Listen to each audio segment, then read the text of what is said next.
पुण्यातील दोन संशोधक गुरुप्रसाद कानिटकर आणि मनोज दानी यांना नॅशनल लायब्ररी ऑफ फ्रान्स येथे इतिहास संशोधनासाठी कागदपत्र चालत असताना छत्रपती शिवाजी महाराज यांची जुनी अप्रकाशित बखर सापडली.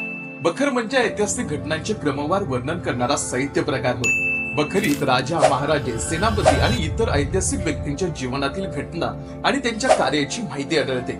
बखरीचं महत्व यामुळे आहे की ते आपल्या इतिहासाचे जिवंत दस्तऐवज असतात आणि त्यातून तत्कालीन सामाजिक, राजकीय आणि सांस्कृतिक स्थितीची माहिती मिळते.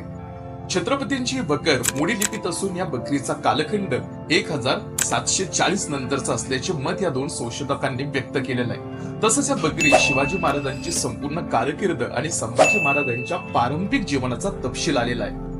आपल्याला छत्रपती शिवाजी महाराज आणि छत्रपती संभाजी महाराजांबद्दल अजून खूप काही जाणून घेता यावं ही अपेक्षा व्यक्त करतो आणि थांबतो. आपण मात्र अशाच माहितीपूर्ण व्हिडिओ पाहण्यासाठी फॉलो करा मराठी थिंक टँक.